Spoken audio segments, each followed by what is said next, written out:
বন্ধুরা, তুমি কি কখনো ভেবেছ পৃথিবীতে এমন একজন মানুষ ছিলেন যিনি অন্ধকে চোখের আলো দিয়েছিলেন, অসুস্থকে সুস্থ করেছিলেন আর ভালোবাসার শিক্ষা দিয়েছিলেন?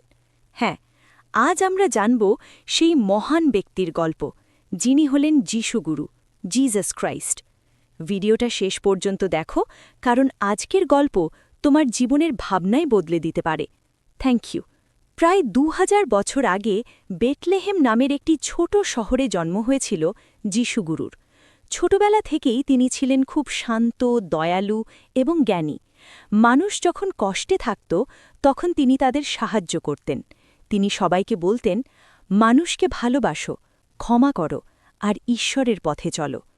তার এই শিক্ষা শুনে হাজার হাজার মানুষ তার কাছে আসতে শুরু করেছিল, কারণ তার কথাই ছিল সত্য আর আশার আলো।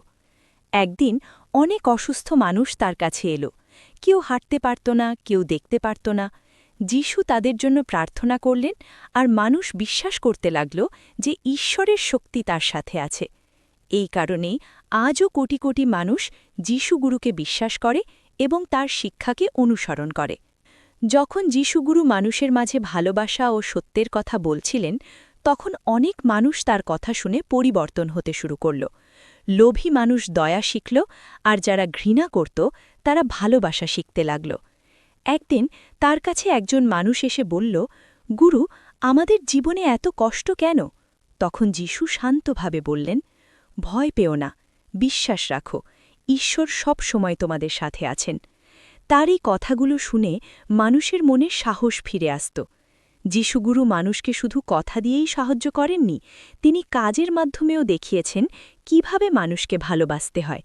তিনি ক্ষুধার্ত মানুষকে খেতে দিয়েছেন, অসহায়দের পাশে দাঁড়িয়েছেন এবং সবাইকে শিখিয়েছেন, যেমন ভালোবাসা তুমি পেতে চাও তেমন ভালোবাসা অন্যদের দাও।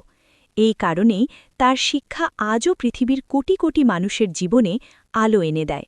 যিশুগুরু যেখানে যেতেন সেখানেই অনেক মানুষ জড়ো হতো। সবাই তার কথা শুনতে চাইত। তিনি মানুষকে বলতেন, সত্যের পথে চলো, অন্যকে সাহায্য করো আর ঈশ্বরের ওপর বিশ্বাস রাখো। একদিন অনেক মানুষ তার কাছে এসে বলল, গুরু, আমরা কিভাবে ভালো মানুষ হতে পারি? তখন যিশু তাদের একটি সহজ শিক্ষা দিলেন, যা তুমি নিজের জন্য চাও সেটাই অন্য মানুষের জন্য করো। এই কথাগুলো মানুষের হৃদয় ছুঁয়ে গিয়েছিল। ধীরে ধীরে যিশুগুরুর কথা দূর দূরান্তে ছড়িয়ে পড়তে লাগল। অনেক মানুষ তার শিক্ষা অনুসরণ করতে শুরু করল। তারা বুঝতে পারল, মানুষের জীবনে সত্যিকারের শক্তি ভালোবাসা, দয়া আর ক্ষমা। এই কারণেই আজও পৃথিবীর কোটি কোটি মানুষ জিসাস ক্রাইস্টের শিক্ষা মনে রাখে এবং তার পথ অনুসরণ করার চেষ্টা করে। একদিন যিশুগুরু একটি গ্রামের পথে হাঁটছিলেন। অনেক মানুষ তার কাছে এসে তাদের দুঃখের কথা বলতে লাগল। কেউ বলল তার পরিবারের সমস্যা, কেউ বলল জীবনে অনেক কষ্ট। তখন যিশুগুরু সবাইকে শান্তভাবে বললেন, বিশ্বাস হারিও না। যখন মানুষ বিশ্বাস নিয়ে এগিয়ে যায়, তখন অন্ধকারের মধ্যেও আলো খুঁজে পায়। তার এই কথাগুলো শুনে মানুষের মনে নতুন আশা জন্ম নিত। যিশুগুরু সবসময় মানুষকে শিখিয়েছেন অন্যকে ছোট না করতে, ঘৃণা না করতে এবং সব মানুষের সাথে ভালো ব্যবহার করতে। তিনি বলতেন, পৃথিবীর সবচেয়ে বড় শক্তি হল ভালোবাসা। এই শিক্ষাই মানুষের জীবনকে বদলে দিতে পারে। বন্ধুরা, যিশুগুরুর জীবনে এমন আরও অনেক শিক্ষা ও ঘটনা আছে যা মানুষের জীবনকে বদলে দিতে পারে। বন্ধুরা, জিসাস ক্রাইস্ট আমাদের শিখিয়েছেন যে দয়া, ক্ষমা এবং ভালোবাসা মানুষের জীবনের সবচেয়ে বড় শক্তি। যদি এই ভিডিও তোমার ভালো লাগে তাহলে ভিডিওটি লাইক করো, কমেন্ট করে তোমার মতামত জানাও আর বন্ধুদের সাথে শেয়ার করো। আর এমন আরও অনুপ্রেরণামূলক ভিডিও দেখতে চাইলে